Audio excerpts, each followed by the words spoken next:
Welcome to Buckets. My name's Matt Moore. I'm the senior NBA writer for the Action Network. I'm joined by Albert Wynn, the Analytics Capper. You can catch him on Twitter and the Action Network app at Analytics Capper. And this is your Rookie of the Year price finder for 2024-25. If you missed the episode with Joe Dolera on Wednesday for Defensive Player of the Year, here's how it's going to work. I'm going to give Albert two choices between bets on the board right now for Rookie of the Year. He'll choose between those if they're on his list. If they're not on his list, he can substitute with his own best bet, and then we'll re-rank based off of where he thinks those values are at. Really like this exercise when we did it for DPOY. It gives you a good sense not only of players to like and dislike for these awards, but also a sense of, look, the value is just not there right now at this number to give you a better idea of how to bet this market going forward. So we'll do that today.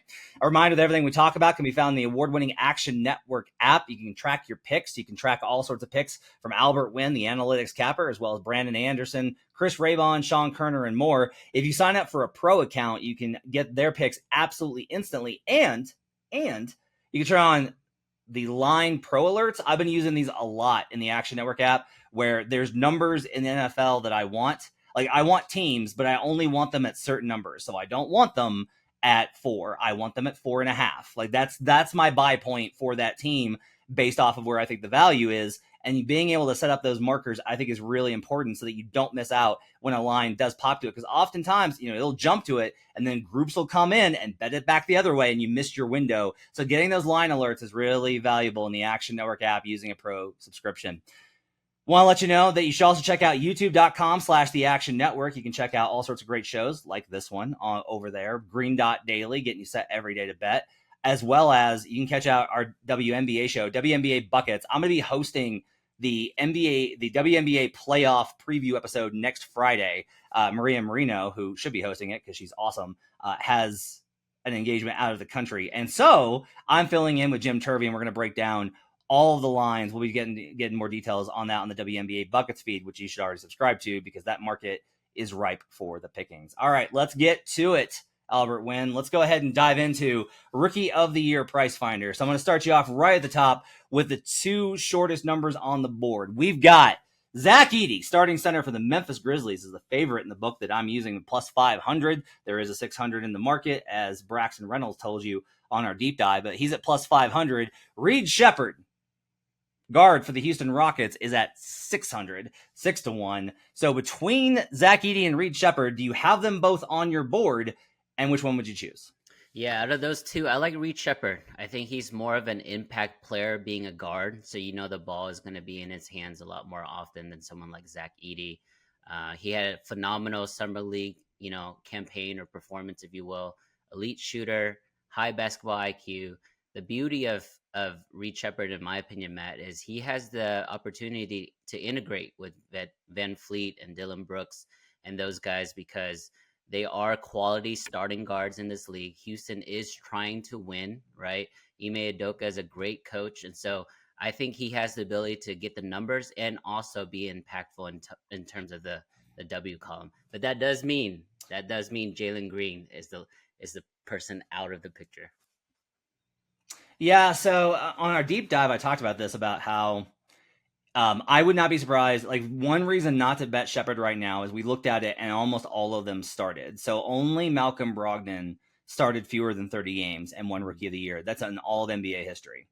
So if we kind of take that and Sheppard isn't projected to start right now, that's a reason to wait. But I said this on the pod, like, I think Sheppard's the best player in this class. I think Sheppard winds up taking that starting job at some point during the season, as early as training camp. If we get to the second preseason game and they're like, no, we're just trying Sheppard. We just want to give Sheppard some reps with the number one team. Jalen's got the night off.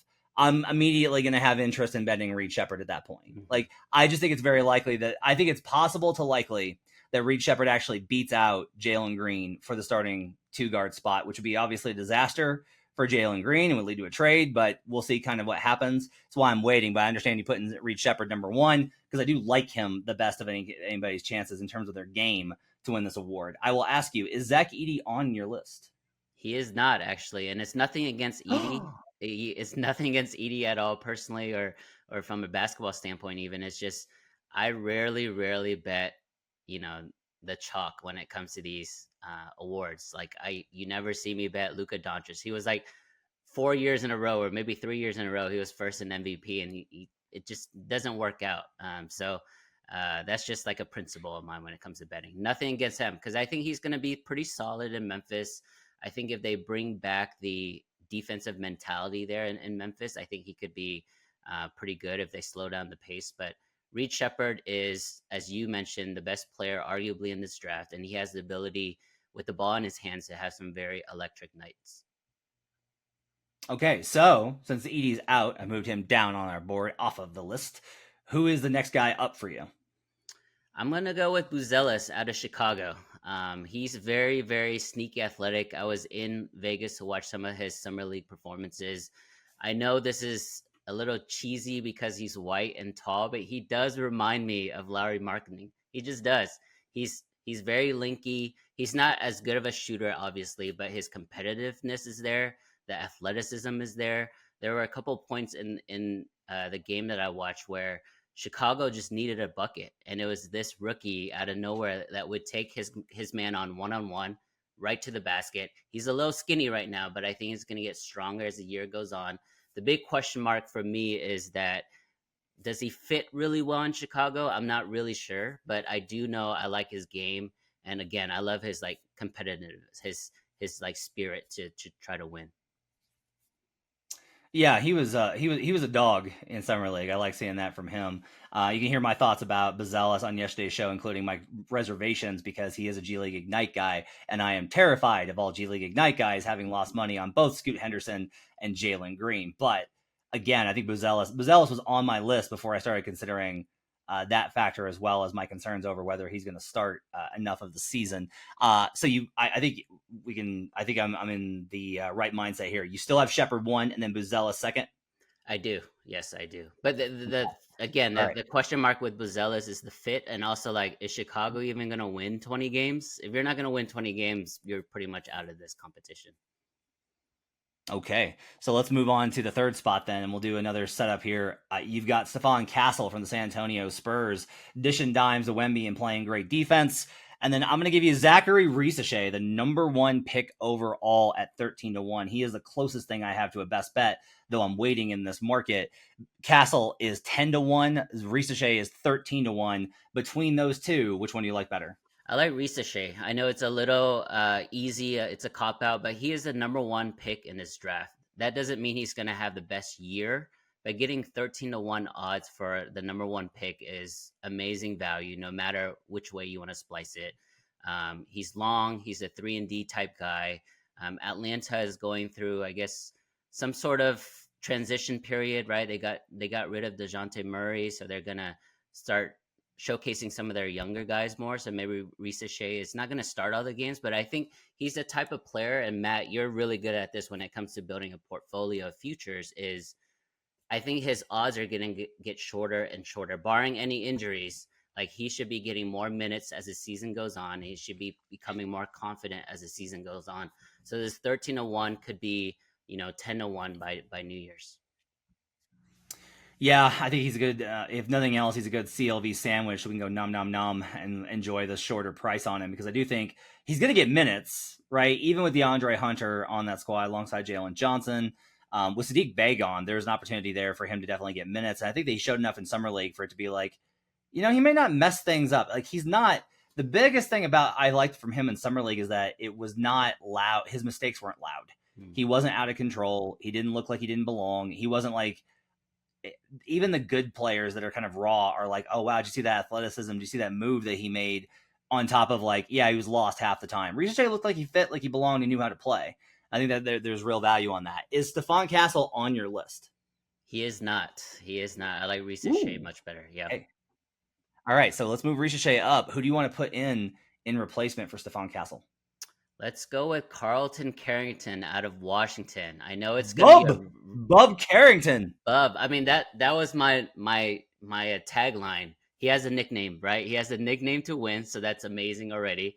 15-1 for arguably maybe a top 2 scorer in this class. He's going to get a ton of opportunities, a ton of shots, so he's going to put up big stats on a bad team. But If the rest of the rookies are not having a great year, whether the teams aren't winning or they're not getting the numbers, I think Carrington is a nice value there at 15-1.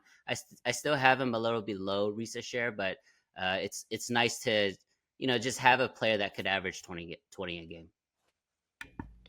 It's sad that I'm with you on this, that like I like Carrington's odds much better than Alex Sarr. Maybe Sarr will play great. Maybe Summer League was just like a bad experience for him, but it was so bad it spooked me off. Depth chart consideration right now. So the depth chart right now is Brogdon, Jordan Poole starting, and that makes sense with Carrington and Corey Kispert coming off the bench. One thing that's kind of interesting about this, and we talked about this a little bit with Braxton Reynolds, about how important it is for guys to start. Again, only one player started less than 30 games. Only 2 have started less than 40. They're probably going to move Brogdon. That contract is extremely valuable, and they'll move it to somebody. Somebody's going to lose a guard and go shopping for Malcolm Brogdon. So Brogdon goes, and you got an open spot. And the question then becomes, does Bub Carrington move into the point guard spot next to Jordan Poole, or do they move Corey Kispert in? And I kind of think that what's going to happen is they'll move Jordan Poole to point guard, Corey Kispert to 2 guard, and that will be the list, which is one reason why I don't want to bet Carrington right now. The pro evaluators I spoke to, I asked like a bunch of pro evaluators that do draft stuff. I was like, hey, like, who do you think is a guy that could probably be better than projected? And a lot of them said Bub Carrington. Oklahoma City was very high on Carrington, and they're obviously pretty good at drafting. They were pretty high on him, but ultimately went in a different direction because of where they wound up. But I think Carrington has an excellent chance here. I like the number as well at 15-1. You're getting pretty good value there. So to recap, Reed Sheppard, 600, Modest Buzelis at 9-1, Zaccharie Risacher at plus 1,300, Bub Carrington at 15-1. Now we got to sell the last one. And I actually kind of think that you're going to go off the board here. My 2 choices for you are Alex Sarr, who again, yikes, at 10-1, and Dalton Knecht for the Lakers at 12-1. Do you have either of those guys on your list? I do not, even though there's going to be a ton of media press when it comes to any Los Angeles Lakers. So even like Bronny, I think he's like 300-1. There's going to be some noise there as well. But my pick is going to be Terrence Shannon. I know it's weird. I think he's 24, turning 25 during the season. So he's by far the oldest rookie here in the league. But that means he should be a lot more mature, not only from a personality standpoint to transition to professional basketball, but also on the court. And he's just a perfect fit for a team that's already ready made for, championship aspirations. So if voters are going to be focused on winning this season and rookie of the year, I feel like I've gone through the historical, past winners, Matt. Maybe you can help shed some light for me. I feel like there's no true pattern. We can make patterns every 4 to 5 years. They focus on this, and then 5 years later, they focus on something else. But if for some reason for 24-25 season, if the voters are focused on winning and just making impact plays and not just stats, I think Terrence Shannon is awesome value at 35-1 because he's going to be a playoff performer eventually for this team. I think it's tough just because of this situation that he's in on a team with a lot of expectations to win, and some mistakes are going to be hard. But I like the boldness of the pick there with Terrence Shannon at a very big number at 35-1. So to recap, the price finder for Albert Wynn, the analytics capper, we've got Reed Sheppard 6-1, Modest Buzelis 9-1, Zaccharie Risacher 13-1, Bub Carrington, what a name, 15-1, and then Terrence Shannon Jr. at 35-1. Some good long shots there. Albert, do you have any other names on the list that you think are worth consideration for betting in preseason from a long shot perspective? I do. There's 2 guys in Utah that catches my eye, right? Cody Williams, who is Jalen's brother. He has a pedigree in terms of NBA basketball IQ, especially defensively. But I like his teammate, to be honest. He had a very disappointing college career in Isaiah Collier, but it's kind of reminiscent. I don't know, Matt, if you remember the Duke year when they got Zion, RJ, and Cam, the top 3 recruits from high school. Well, Isaiah Collier is the number 1 recruit out of high school. Even though he didn't have a great year, I think he has a ton of upside. But upside is just upside, and 70-1 is a nice flyer on someone that can, put the ball in the basket, maybe defend a little bit. So I like 70-1 odds for Isaiah Collier for Utah, who we know they're not trying to win at all, right? They're part of the Cooper Flag sweepstakes, if you will, moving forward. So I think they're going to definitely showcase their younger guys and get them minutes and stats and opportunities.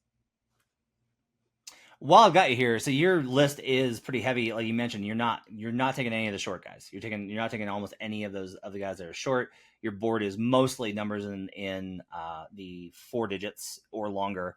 I want to kind of ask you, is it this class in particular, or is it more of the rookie of the year in general that you only want to target these long shots?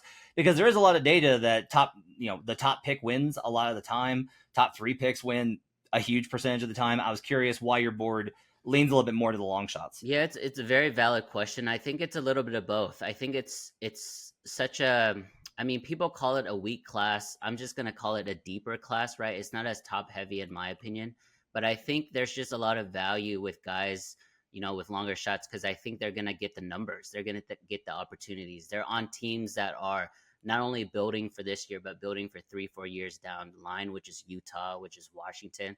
So I think those are great value picks in Bub and Isaiah. But I did have the number 1 overall pick, right? 13-1 with Risacher. I think that's amazing value for, something, Matt, you mentioned, like usually it's the top 3 picks that win. But yeah, it's a combination of both. I think I picked, so you asked me to, pick 5 or 6 guys. I'd narrow down to combination of stats and then combination of winning. So that's why guys like Terrence Shannon is in there.